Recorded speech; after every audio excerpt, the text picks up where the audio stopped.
Milan, an old city with a long history, is in the midst of a secret war. The vampire prince's grip on the city is slipping, and when night falls, blood flows. As rebel vampires, the time is ripe for you to leave your haven and make a grab for this power. This city. Your city. In Vampire the Masquerade Milan Uprising, up to 4 players portray anarchs, rebel vampires struggling for autonomy against the oppression of the ruling vampire sect, the feudal Camarilla. Move through the city's nightlife to form alliances or fight your enemies. Choose your own path through each scene of the story. Understand your character's strengths and use them to your advantage. Grow your influence on each district of the city to gain unique rewards for you and your fellow vampire, your coterie. Other factions have interest in the city as well. Pay attention and counteract their expansion and their influence. You're not alone in this struggle. Find the right allies and take advantage of their special abilities. While you cooperate with your coterie, you still have private struggles to overcome, and maybe a private agenda to follow. Not all information is shared with the other players. Before the sun rises, get back to your haven, where you can recover and plan for the next night. The Prince of Milan has eyes everywhere, and your moves won't go unnoticed. Do you have what it takes to defeat him and claim the city for yourself?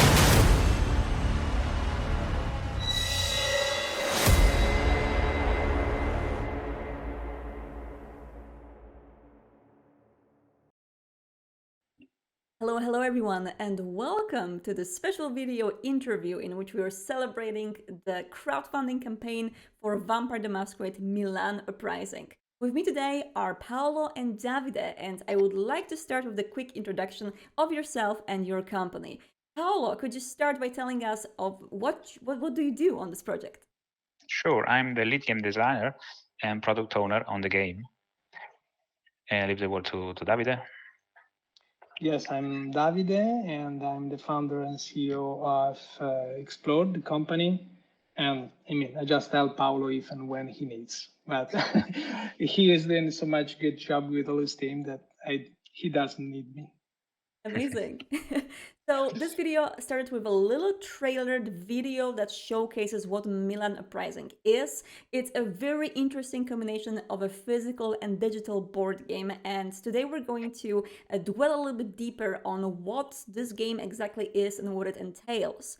But to start with something very celebratory, I would like to congratulate you for the first day of the crowdfunding campaign and smashing your goal in less than an hour. That was really amazing. Did you expect this success, and how did you celebrate?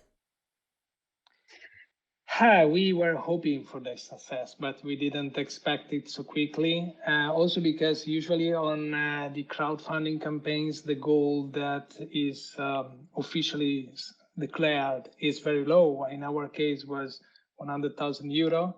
So achieve 100,000 euro in 1 hour for not so well-known company like us is really a good result and a good outcome. We started yesterday to toast and drink something all together, but we had a lot to do, so we could not drink so much. Then we came back to work to follow our community and backers. Last thing that I add is that we usually wait before celebrating, and we wait 30 more days because the road is still long and we want to achieve the final result. Of course, understandable. And we were able to see some previews of the game beforehand, but this campaign and all of the assets and all of the little breakdowns that you put in there really gave us a much better look of what Milan Uprising is in particular. And well, taboo system that the game is based on. We did discuss it a little bit on some previous World of Darkness news videos that we've made, and there were some posts and also the website that you have, which details more. But what really interests me in this trailer, which you've shown, is when you say that the game is aware of our actions. How does it exactly work for someone who is just used to normal board games? Yeah, to give an example, you just move your miniature on the board in a precise location, and surprise, you put in the ambush by the Camarilla, for example, and you have to fight your way out. So the game, after the game, is completely aware of the state of where you are on the board, and so there is the AI of the factions that can be fully reactive of the characters and all your actions. And so they can plan ahead, they can fight you in much more meaningful ways, for example. That's really interesting. And you also said something about the audio effects and audio layers to that, and like additional things that people would normally expect from a video game when this happens. Is that true? Does it happen when, for example, an ambush happens? Yes, when you visit some place, you visit a bar, and so the soundtrack of the game automatically adapts. So it shows you hear the Milan bar in the background, and when you visit the underground, you hear the sounds, and so you have the dynamically soundscape that adapts to during the gameplay. That's interesting. So it sounds like a combination of a board game, video game, and a virtual tabletop almost. And now I want to ask something about these really interesting smart miniatures and smart dice. How do they exactly work in the game? So this is also linked to what you said before. It's true that we use something smart and virtual and digital, but we wanted to keep the physical haptic ritual because we love board games and we believe that the technology should help the experience. So the smart miniature is a classic plastic miniature with a lot of details for the playable and not playable characters, but having in the base a smart technology, it's recognized, identified, and tracked by the system, so by the board.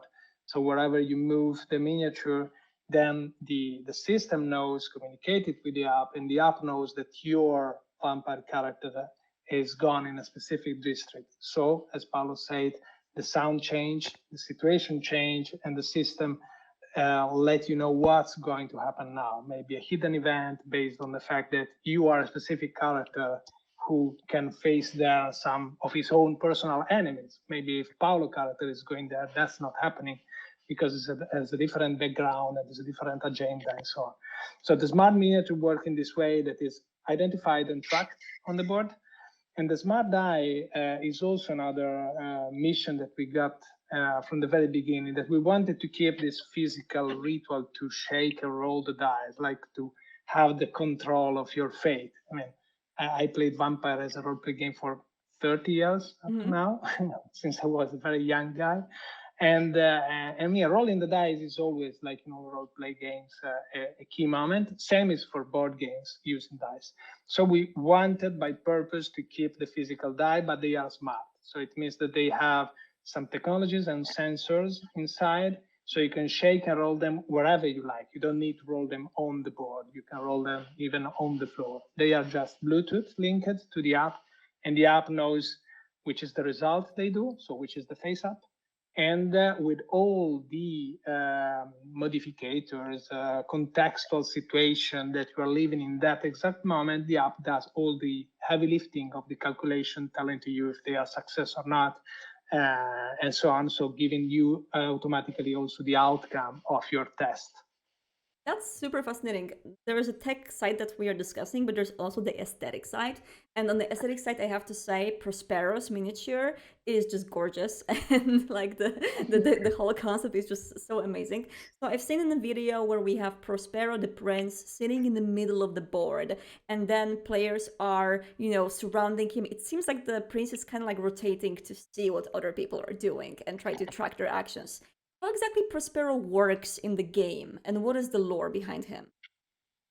Yeah, of the lore that we are building for the game, since Milan, it's never been described in V5. And so we putting Prospero at the center of the history of the city of Milan, in the history also of this game. And so during the chronicle, you'll have to discover his past, his true past, and you have to find a way during the game to locate this location, and you have to find the right allies that can help you to bring him down. That's the final goal of the game.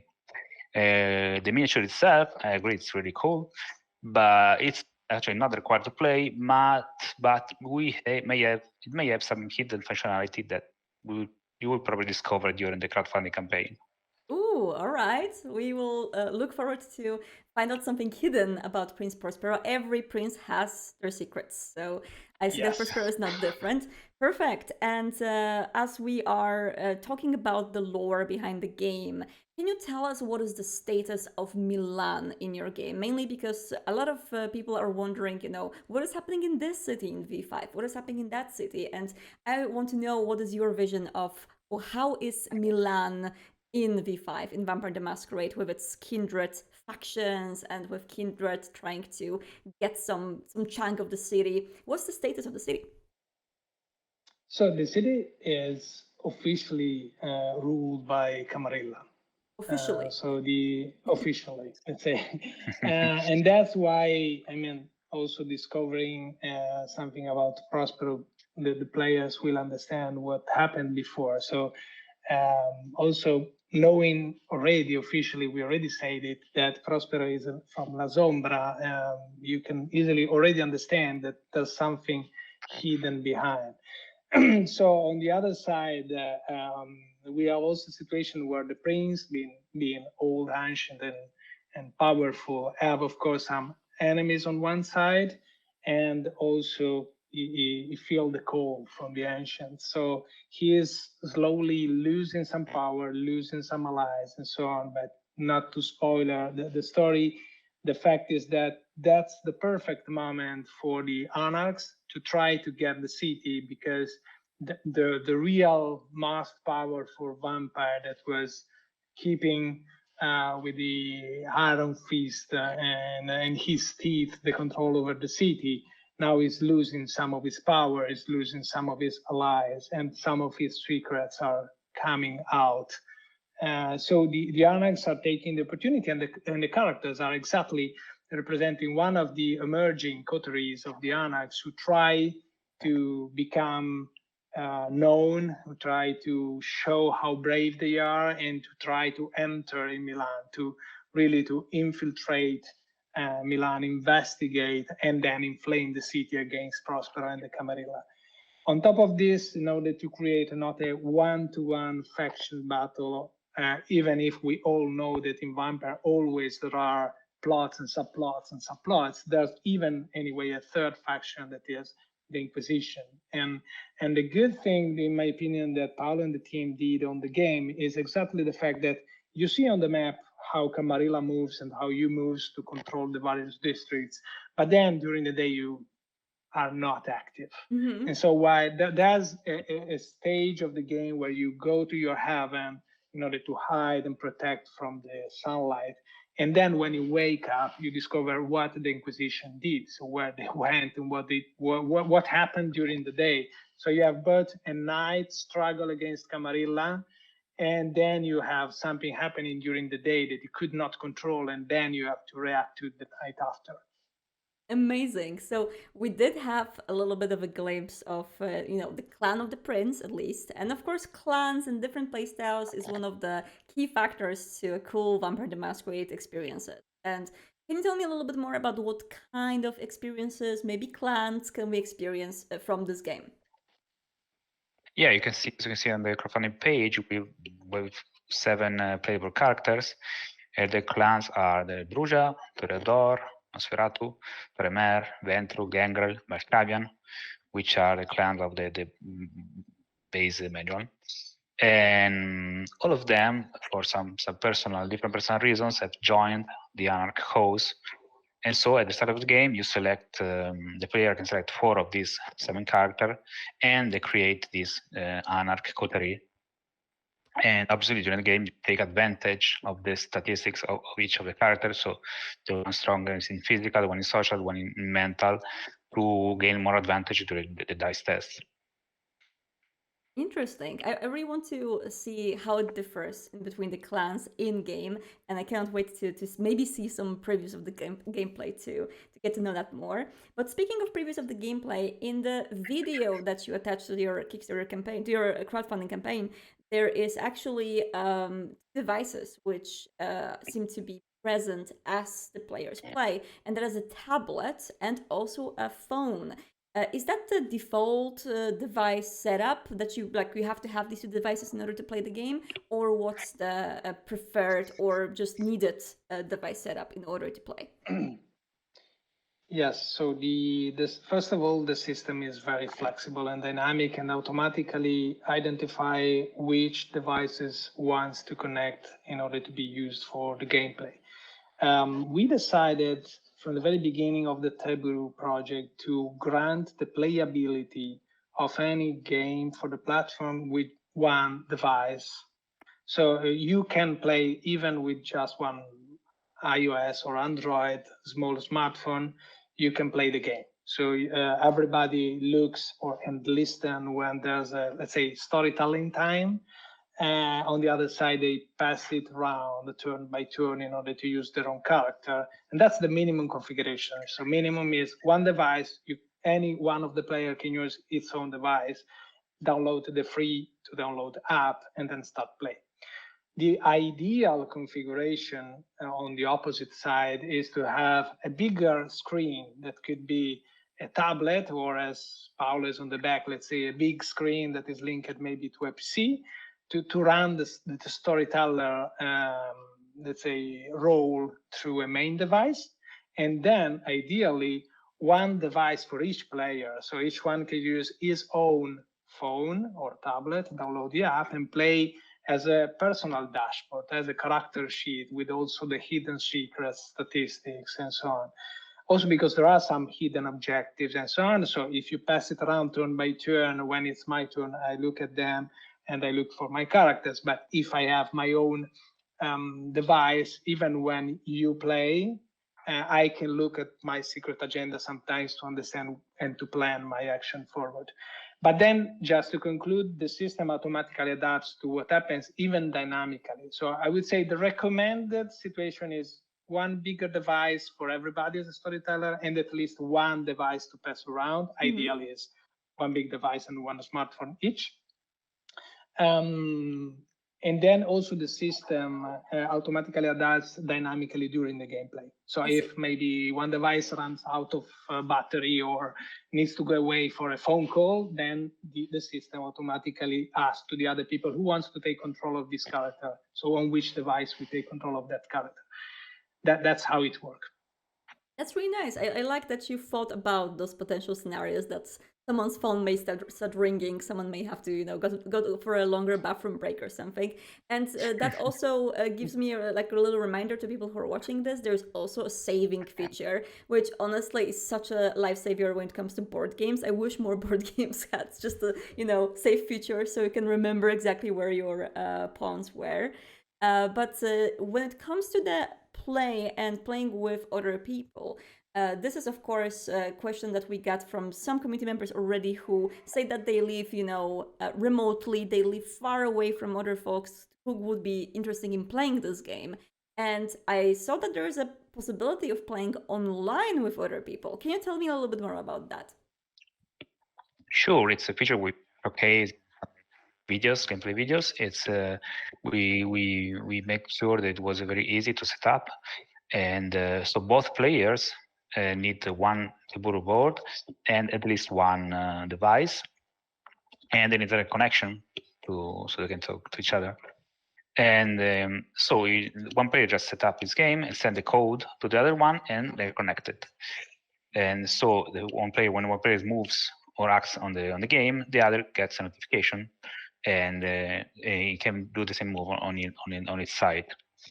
So if I suggest if you set up like a Skype call, Discord call, and you can talk, the experience is very similar to like playing in person. This is really awesome. I definitely will look forward to people exchange these codes online and maybe play for a Discord server or for other places. So when it comes to the general digital side of this app, we got some questions about potential backers who are a little bit concerned about ability to play offline and the long-term support for the game. Mainly they were asking, do I always have to be connected to the internet to play this? How does the app exactly works? Will I be able to just to keep the app and play the game forever with my friends? So what is your solution to this? Yes, so as also board game lovers, sometimes also we go, let's say, in the cabin in the woods to play some board games where maybe we don't have internet connection and so on. So we want board game lovers to be able to use Tabletop platform and play those games in the same way. So you don't need an internet connection to play. Of course, you need an internet connection to download the app. But once that you do it, then you don't need any internet connection to play. And because the network between the various devices connected to the board and so playing around the table is a local network. So you can even use one of the phones to be, let's say, the router for the other ones. Yeah. And but you can be completely disconnected from the rest of the world. And that is the one, again, as the one device, as we call feature, that means that you can play even just with one small smartphone. Here is also a completely offline experience. So you get the box, you download the app, then you can even offline all the rest of your life, unless you want to download maybe a new content or a new mission or let's say a new update to make it working better. And this is exactly going also to the other part of your question about longevity. We are board game lovers, but video game developers originally, since long time, maybe too long. So we know how important it is to consider anything having a software half as a service to continue to maintain, to update, and not just as a product. One is sold is sold. That it's impossible because we need always to grant that the game is working even on the newer devices. That's great. Good to hear. I am definitely looking forward to play this game both in the forest and potentially with people online. But when it comes to your campaign, coming back to it, I would love to ask you about the already unlocked goals, because not only you, of course, smashed the main goal in the first hour, but you were able to unlock some stuff already. I want to ask about that and maybe a little glimpse about your future plans of what you're planning to unlock next. So how does it look? Yeah, we've already locked some stretch goals, but we have two different kinds of unlocks for this campaign. We have the stretch goals and the daily time unlocks.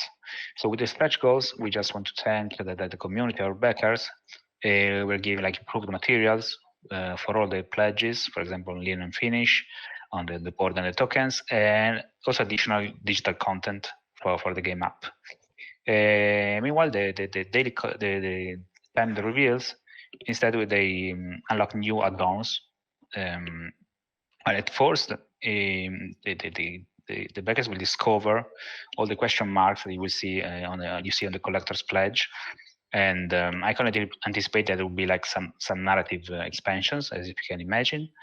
But then along the campaign, we lock other things like game-related goodies and some surprises.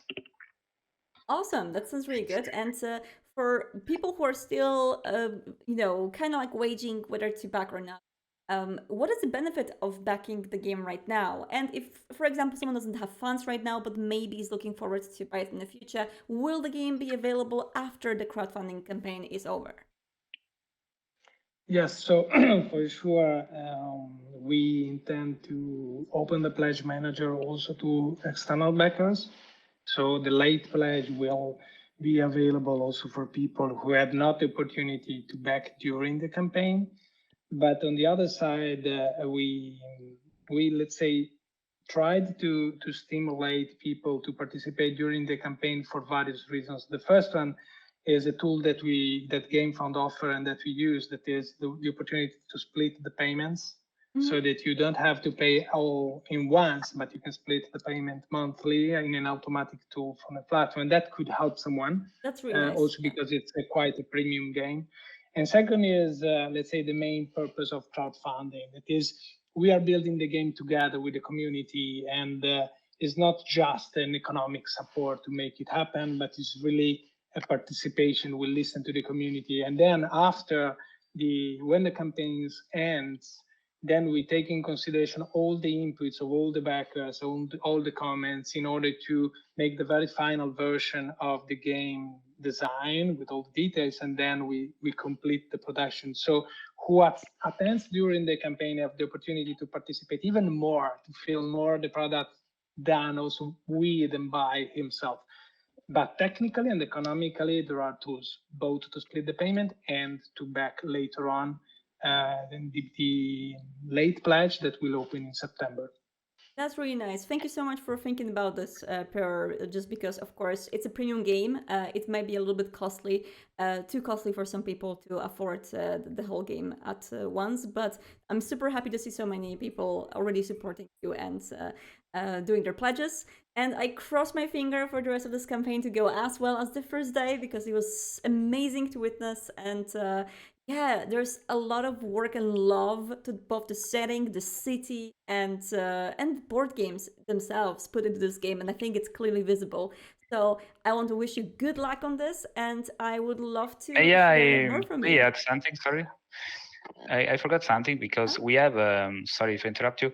We have a social contest for your followers, because we are like opening one of the miniature for the game. Can be decided by the community.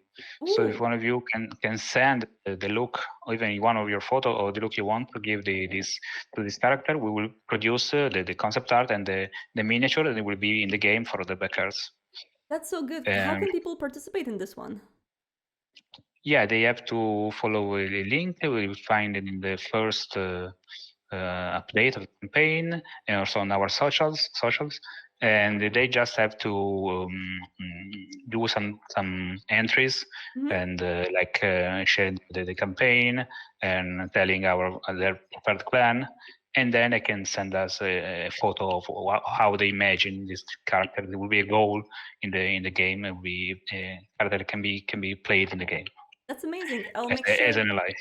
I'll make sure to put the link to that under the video, and whenever we'll post this video, so people will see. That's really awesome. And we can, of course, follow you on social media through what handles? What are your handles? So, our social media, where we are is both on Instagram, on Twitter, and on Facebook.